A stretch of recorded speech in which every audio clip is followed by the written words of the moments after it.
উনি জমিনে কোনো বান্দা নাফরমানি করে, তখন ওই জমিন ওই বান্দার পায়ের মাটির নিচের মাটিটা জমিনটা আল্লাহর কাছে আবেদন করে, আল্লাহ আল্লাহ আমার একটু সুযোগ দাও, আমি একটা শুধু ঘর দিমু, আমার নিচের মাটিটা উপরে উঠামু, উপরের মাটিটা আমি নিচে নামামু। শুধু একটা লোক বিছনায় এপাশ ওপাশ করে, আমি আমার জমিনটাকে এপাশ ওপাশ করবো, আমার নিচের মাটি তুলব, উপরের মাটি নিচে নামাবো। আল্লাহ এরে নিয়া একটা শুধু উল্টানি দিতে চাই, তুমি আমার একটু অনুমতি দাও। রব্বুল আলামিন তখন বলে ওই জমিনকে, আহা তুই এমন করিস না, ও যে আমার বান্দা, ওরে না আমি বানাইছি, ওরে আমি বানাইছি। এই জমিন, আমি কায়নাত আমার হুকুম দিয়া বানাইছি, আর ওরে আমি আমার হাত দিয়া বানাইছি। হাত, ওর নাক আমি লাগাইছি, ওর চোখ আমি লাগাইছি, ওর কান আমি লাগাইছি, আর হাত আমি লাগাইছি। আরে আমি সেই মাওলা, যে মাওলা কোন বললে ফাইয়া কোন হইয়া যায়, যে মাওলায় হও বললে হইয়া যাও, ওরে বানাইতে আমি এইভাবে বানাই নাই। ওরে 9 মাস তার মায়ের পেটের ভিতরে রাইখা আমি নিজের হাতের ড্রয়িং করছি।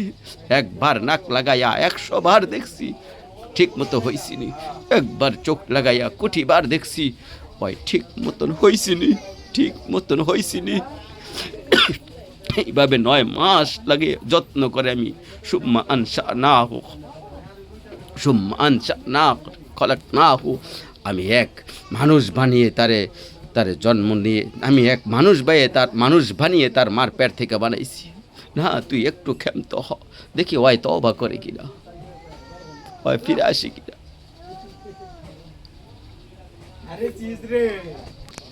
ওর হাত আমি লাগাইছি। আমি তো সেই মাওলা, যেই মাওলায় কুন বললে ফায়া কুন, যেই মাওলা হও বললে হইয়া যায়, ওরে বানাইতে আমি এইভাবে করি নাই। 9 মাস ওর মায়ের পেটে রাইখা আমি নিজের হাতের ড্রয়িং করছি, নিজের হাতে। একবার নাক লাগাইয়া 100 বার দেখছি, ঠিক মতো হয়েছিনি। একবার চোখ লাগাইয়া কোটি বার দেখছি, ঠিক মতো হয়েছিনি। এইভাবে 9 মাস তার যত্ন করে সাজিয়ে সুম্মা আনশানাহু খালকান আখার, আমি তারে এক মানুষ বানিয়ে এরপরে মায়ের পেট থেকে তারে বের করেছি। যাকে আমি এত যত্ন করে বানাইছি রে, তারে এত অল্পতে কেমনে মাইরা ফেলি। না তুই একটু ক্ষান্ত হ, দেখি না ওই তওবা করে কিনা, ওই ফিরে আসি কিনা, দেখি না। পাকিস্তানের হজরত মাওলানা সৈয়দ আব্দুল মজিদ নদীম সাহেব রহমতুল্লাহ আলাইহি বলতেন যে এক ভেগে যাওয়া সন্তান মাকে ত্যাগ করে, বাবাকে ত্যাগ করে যে সন্তান চলে গেছিল, 4 বছর পরে 10 বছর পরে সে সন্তান যদি মার কাছে ফিরে আসে আর চোখের পানি ছেড়ে দিয়া বলে, মা মাফ করে দাও, আমি ভুল করে ফেলেছি, সৈয়দ আব্দুল মজিদ নদীম সাহেব রহমতুল্লাহ আলাইহি বলতেন যে ওই মা ওই সন্তানকে মাফ করতে যদ্দূর দেরি করবে, 90 বছর ভেগে যাওয়া বান্দা আল্লাহর নাফরমানি করার পরেও 90 বছর পরে যদি একত্রে একদিন এক রাত গভীরে আল্লাহর কাছে চোখের পানি একবার ছেড়ে দেয়, আল্লাহ তাআলা তার মার আগে রব্বুল আলামিন তাকে মাফ করে দেয়। এমন যিনি, তার নাম আল্লাহ, তার নাম। যুবক তোকে চিনলি না, হায় হায়, তামসাটাকে জিন্দিগি মনে করলেন। 1 প্লেট বিরিয়ানি দিবে, 1 প্লেট খিচুড়ি দিবে, 2টা জিলাপি দিবে, এর জন্য জিন্দিগিটাকে কামিয়াবি বানাইলে এটাকে মনে করেন সফলতা। কিছুক্ষণ মোবাইল চালায়, কিছুক্ষণ মেয়ে দেখে, ছবি দেখলা, নাটক দেখলা, নাচ দেখলা, আর কিছুক্ষণ ঘুমিয়ে রইলা, এটাকেই জিন্দিগি মনে করলা। আর আপনারা যারা ব্যবসায়ী কামাই রোজগারি করেন, আর আপনারা কিছুক্ষণ কামাই আর বউ বাচ্চার জন্য ভাত মাছ কিনা, এই কদ্দুরকে জিন্দিগি মনে করলেন। আহা, এই সামান্য কদ্দুর ফিকির, এটা তো পিঁপড়ার ফিকির। পিঁপড়া আমাদের বাংলাদেশের শ্রেষ্ঠতম আলেমে দিন, গবেষক আলেম ডক্টর আফমবি খালেদ হোসাইন, অনেক বড় মাপের আলেম এবং জ্ঞানী গবেষক। উনি বলছেন এক পিঁপড়া সামান্যটুকু খাবার খায়, হ্যাঁ, কিন্তু এরপরও সে জমা করে রাখে এক হাতি 250 কেজি খাবার খায় প্রতিদিন, একদিন 90 লিটার পানি প্রতিদিন খায়। উনি বলছেন কোনো দিন হাতি সে পরবর্তী বেলার খাবার কান্দে করে তার কাছে নিয়ে আসে না, তে এরপরে প্রতিদিন মাওলার ওপরে তাওয়াক্কুল করে থাকে। রব্বুল আলামিন 250 কেজি খাবার প্রতিদিন তার কাছে পৌঁছাইয়া দেয়। সুবহানাল্লাহ। হযরত বলেন এক সাগরের তিমি এক লোকমায় যে খাবার খায়, এক লোকমা 200 শক্ত সামর্থক যুবক গোস্ত ভাত খাইয়া একবেলা যা খাবে, এক সাগরের তিমি এক লোকমায় তার চাইতে বেশি খাবার খায়। সাগরের কত লক্ষ তিমি আছে, কি পরিমাণ খাবার মালিক সরবরাহ করতেছে। তাইলে তুমি কেন এত পেরেশানি হয়ে গেলা? তুমি কেন এত পেরেশানি হয়ে গেল? ছেলেটাকেও কামো লাগাই দিলা, মেয়েটাকেও কামো লাগাই দিলা, ফুতের বউরও কামো লাগাই দিলা, নিজেও কামে লেগে খেলা। কেউ কারো জিজ্ঞাসা করো না, কিরে বাবা তোমার নামাজ কই? স্বামী স্ত্রীকে বলে না, স্ত্রী স্বামীকে বলে না, বাবা মা সন্তানকে বলে না, সন্তান আদি বা মা বাবাকে ফিকির করে না, কারো কোনো ফিকির নাই আখিরাতের। এতগুলি মানুষ মিল্লা বাত এক লোকমা, ছি ছি ছি। অথচ রব্বুল আলামিন যেটা বললেন, আমি একমাত্র মুকাফিকি, আমার কাছে সব কিছু মওজুদ আছে। তুই বান্দা চাইলে তুই একজন না, আও আন্না আউগালাকুম ওয়া আখিরাকুম ওয়া ইনসাকুম ওয়া জিন্নাকুম ওয়া যুকুরাকুম ওয়া উলুসাকুম। আল্লাহ বলেন তোদের প্রথম ব্যক্তি, শেষ ব্যক্তি, পৃথিবীর শুরু এবং শেষ সব লোক যদি একত্রিত জমা হয়, পুরুষরাও, নারীরাও, ছোটরাও, বড়রাও, মানুষরাও, জিনরাও যদি একত্রিত হয়ে একই মাঠে আমার কাছে যার যা লাগবে তা চায়, আল্লাহ বলেন তা আতাইতু কুল্লা ওয়াহিদিন মাসআলাতাহু, সবার চাওয়া এখানে রাইখাই পূরণ করে দিব। মা নাফিদাত খাযাইনি শাইউন, আমার ভান্ডার থেকে এক ফোঁটাও কমবে না। এমন যিনি, তিনি হলেন আল্লাহ। তাকে ছেড়ে কোথায় দৌড়াচ্ছ? আল্লাহকে ছেড়ে কোথায় যাচ্ছেন? আল্লাহকে ছেড়ে কোথায় যাচ্ছে যুবক? আল্লাহকে ছেড়ে কোথায় গেল? নামাজ না পড়ে নর্তকী দেখে লাভ কি হয়েছে পর্যন্ত বলো না একবার। ওর মাদেরকে বলো না, মা এই পর্যন্ত বেপর্দা হয়ে যত মহিলা পুরুষকে দেখাইলা, মা কে তোমারে কয় টাকা চান্দা দিছে? এই পর্যন্ত 2টা পয়সা তোমারে কোনোদিন দিছিনি। চাইয়া না গেল ফাও, কথা বুঝেন নাই? তোমারে তো দেখে গেল কিন্তু পয়সা তো দিল না। কি পাইলাটা কি দুনিয়ায়? অবুঝ মানুষ বুঝতে চায় না, অবুঝ সন্তান বুঝতে চায় না। তার সমস্ত দুশ্মনী নামাজের সাথে, তার সমস্ত দুশ্মনী আল্লাহর সাথে। সে তার একটা বন্ধু, সামান্য একটা বন্ধু, তার এই সামান্যতম বন্ধু, তারও মন রক্ষা করতে সে রাজি, সে তার মালিকের মন রক্ষা করতে রাজি না। হায় হায় হায়! কিন্তু আমরা আমাদের ছেলেদের দিকে তাকিয়ে দেখেন, আমাদের সমাজটা এতগুলো বাবা চাচা থাকতে, এত মাদ্রাসা, এত মসজিদ চতুর্দিকে, কিন্তু আমাদের ছেলেগুলো দেখেন টোটালি 100টা ছেলের মধ্যে 99টা ছেলে হবে, আরও বেশি 100 হবে ছেলে নামাজ পড়ে না। আরে বাবা, তো এভাবে একটা হলো যে কোনো মসজিদ নাই, মাদ্রাসা নাই, কোনো আজান হয় না, কোনো আল্লাহ খোলার দোহাই নেই, কোনো মাহফিল হয় না, কোনো নসিহত নাই। এই কারণে সে নষ্ট হয়ে গেছে। ক্ষেত্রার মধ্যে কোনো ছাস নাই, কোনো নাঙ্গল নাই, কোনো কীটনাশক দিছে না, কোনো সার দিছে না, বেড়ায় কোনো দিন কদ্দুর পিড়াও চাইছে না 1 মাসের ভিতরে। এই কারণে ধরে নিলাম জমিনটা জঙ্গল দিয়ে আগাছা দিয়া ভইরা গেছে। এটা তো একটা যুক্তি আছে, কথা বলেন না করো। কিন্তু চতুর্দিকে মসজিদ, চতুর্দিকে মাদ্রাসা, চতুর্দিকে আল্লাহর কোরআনের ওয়াজ, নসিহত। তাহলে এত কিছুর পরেও আমাদের এই এত বিপুল পরিমাণ সন্তান মুসলমান পরিচয়ধারী। আরে আমরা তো হিন্দুকে নামাজ পড়তে বলি না, ইহুদিকে বলছি না, খ্রিস্টানকে নামাজ পড়তে বলছি না, নাস্তিককে বলতেছি না, মুরতাদকে বলছি না, মুসলমান পরিচয় দেয়। এই ছেলেটার ভোটার আইডি কার্ডের মধ্যে লেখা আছে ধর্ম ইসলাম, জন্ম নিবন্ধন সনদে লেখা আছে ধর্ম ইসলাম, পাসপোর্টের মধ্যে লেখা আছে ধর্ম ইসলাম, তাহলে এত জায়গায় ইসলাম লেখা এই জানোয়ারে নামাজ পড়ে না কেন? সেনা বলছে আমি মুসলমান, তো মুসলমান হলে নামাজ পড়তে হবে না? যে হাইওয়ান সেজদা দেয় না কেন? তার বাপ কোথায়? তার মা কোথায়? তার সমাজ কোথায়? তার এলাকার মুরব্বীরা কোথায়? বলেন বলেন আপনারা। আশ্চর্য, আমাদের ছেড়ে দিছে সব। আমরা সমাজের হাল ছেড়ে দিছি, সবাই মিলেমিশে যার যা মন চায় খাও দাও ফুর্তি করো। কারো কোনো চোখের সামনে অশ্লীলতা, চোখের সামনে মসজিদের সামনে 10টা ছেলে 20টা ছেলে হাড্ডা দিতেছে, ওমা একটা মুরব্বীর মুখ দিয়া এই কথাটা বাইর হয় না, কিরে আর কদ্দুর 10 জন বুড়া মানুষ একত্রিত এই কথাটা তো কইতারে কেউ আমাকে ফলাফাইন রিজে একটা ওয়াক্ত নামাজ পড়ে না, এর জন্য কি আমরা কিছু করতে পারি কি না? এই কদ্দুর কথাও তো কদ্দুর কইতে হয় মুরব্বীরা। বন বিড়ি চা টেলিভিশনের বেরিয়াতে নাচ চাওয়া, সার দোয়ানে বয়ে বয়ে গপ মারা সারা, ফাঁকনা কথা সারা আর কিচ্ছু নাই, আর কিছু নাই। সবাই সবার মতো, ছেলেরা ছেলেদের মতন, মেয়েরা মেয়েদের মতন, মহিলারা মহিলাদের মতন, মুরব্বীরা মুরব্বীদের মতন। আরে বাবা, তাইলে আমাদের একজন বক্তা, 2 জন বক্তা, 10 জন।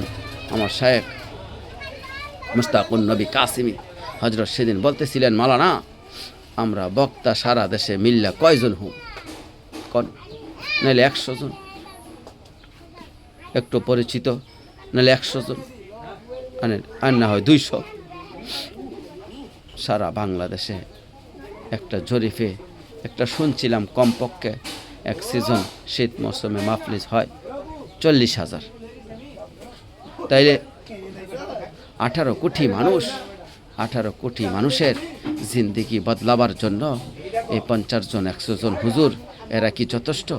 অথচ সেটাই যদি 500 ঘর, আরে 100 ঘর যদি অভিভাবক নিজ দায়িত্ব নিয়ে দেয়, তাহলে ইমাম সাহেবের 1 ঘরও যাইতে হবে না। কিন্তু আমাদের কারো রাজি না, কেউই রাজি না। বউ হেবেড়ার আমগো কাছে এসে একটু দোয়া করতে চায়, ফোলা মাইন্ডের কদ্দুর ওয়াশ করে দেন, সব হুজুরা ঠিক করে দিতে। এই বেটা বইয়া বইয়া সিরা খাইতো, এই বেটা বইয়া বইয়া বন খাবে, এই বেটা বুঝাইতে পারতো না। দুনিয়া দুনিয়া করবে, আখেরাতকে সাজাবে, কে সাজাবে আখেরাত? এই জন্য আমি এতগুলো কথার অর্থ আপনাদের অনুভূতি জাগাইতে চাই। গল্প আমিও বলতে চাই, কিচ্ছা কাহিনী এটাও বলতে পারি। কিচ্ছা কাহিনী বললাম শুরুতে না, এটা দিয়ে অনুভূতি দরকার আমাদের। আমাদের হালাত, আগামী সময়টা আমাদের বাঁচতে হলে বিশ্বাস করেন আমাদের সার্বিক নিরাপত্তা আখেরাত তো আছেই। দুনিয়ায় আমাদের বেঁচে থাকার নিরাপত্তা আমরা যদি আল্লাহর সাথে সম্পর্ক না বাড়াই, আমরা যদি ইমান আমল না বাড়াই, বিশ্বাস করেন আমাদের মুসলমানদের হিম্মত একদম দুর্বল হয়ে গেছে। আপনারা ভেবে দেখেন, 2 মাস টানা ইসরায়েলের ইহুদিরা ফিলিস্তিনের মুসলমানদের উপরে জুলুম করছে অকাট্টরে, প্রায় 20,000-এর কাছাকাছি মুসলমান এই পর্যন্ত রক্তের লাল শহীদ হয়ে গেছে। প্রায় 7 থেকে 8 হাজার মাসুম বাচ্চা শহীদ হয়ে গেছে। 7 লক্ষ শিশু সর্বহারা, গড়হারা, অস্ত্রহারা, বাবা বাহারা মুসলমানের লাশ মাটিতে নিজ মাটিতে দাফন করতে চিচ্ছে। কুকুর পত্রিকা ফিলিস্তিনে এই কুকুর মুসলমানের লাশ দাফনের অভাবে পড়ে আছে রাস্তায়, কুকুর লাশ টানা টানা হেঁচড়া করছে মুসলমানের লাশ। এত জুলুম এত নির্যাতনের পরেও আমরা 180 কোটি মুসলমান, 57টি মুসলিম রাষ্ট্র, আর ইসরায়েলের ইহুদিরা সর্বোচ্চ খবর পত্রিকায় এবং চ্যানেল সহ সব জায়গায় রিপোর্ট অনুযায়ী সর্বোচ্চ 97 লাখ অথবা 92 লাখ, তাহলে 1 কোটির নিচে। ইসরায়েলি এই ইহুদি 1 কোটির নিচে, আমরা হলাম 180 কোটি। তাদের এটা কোনো বৈধ রাষ্ট্র না, এটা কোনো রাষ্ট্র হয় বলেন ইসরায়েল?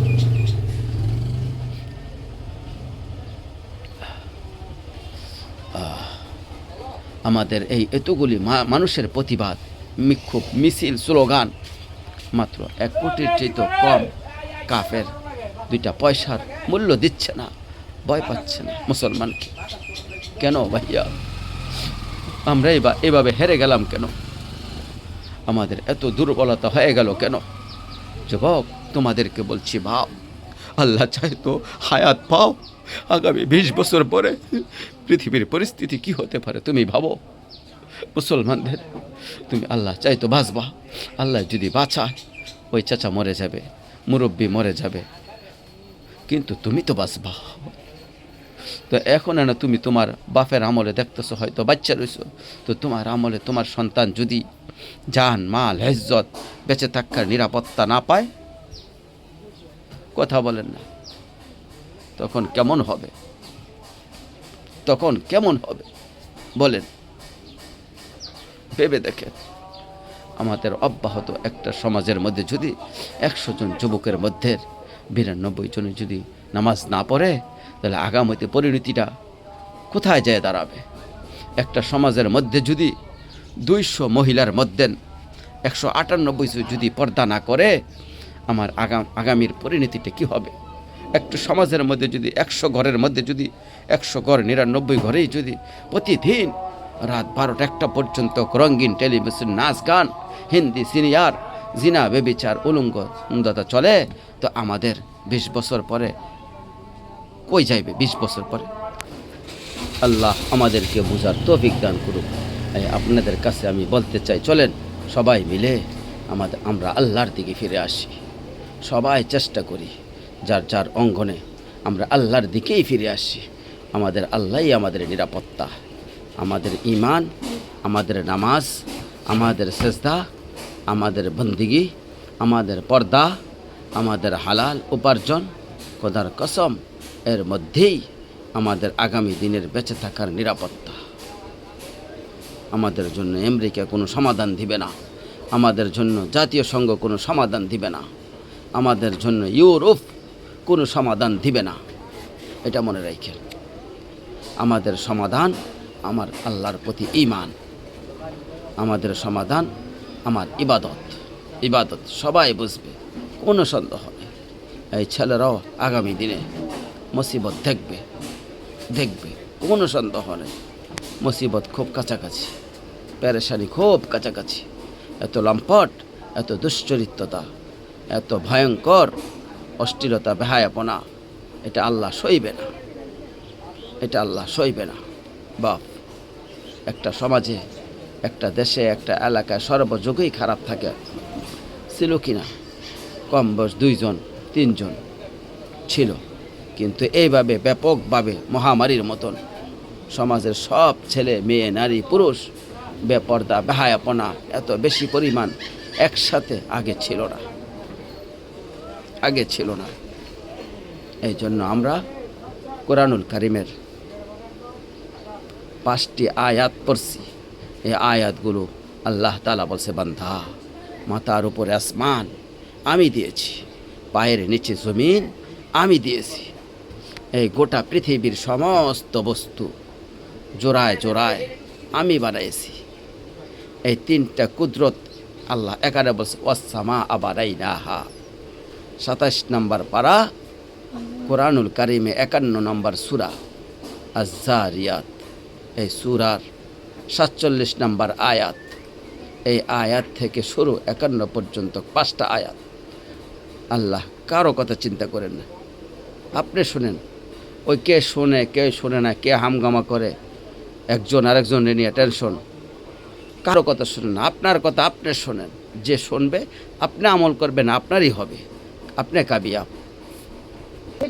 ভালো মন্দ, সৎ অসৎ, এই নিয়েই দুনিয়া। সব ভালো যেখানে, এটার নাম জান্নাত, সব মন্দ যেখানে, ওইটার নাম জাহান্নাম। আর উভয়টা যেখানে, এটার নাম দুনিয়া। সব সুখ যেখানে, ওইটার নাম জান্নাত। সব দুঃখ যেখানে, সেটার নাম জাহান্নাম। দুঃখ আর সুখ মিল্লা যেটা, সেটা হলো দুনিয়া। সব আনন্দ যেখানে, এটার নাম জান্নাত। সব বেদনা যেখানে, ওইটার নাম জাহান্নাম। আনন্দ আর বেদনা মিলে যেখানে, এটার নাম দুনিয়া। খাট পালং সোফা ফার্নিচার এগুলি করে দেওয়া যায়।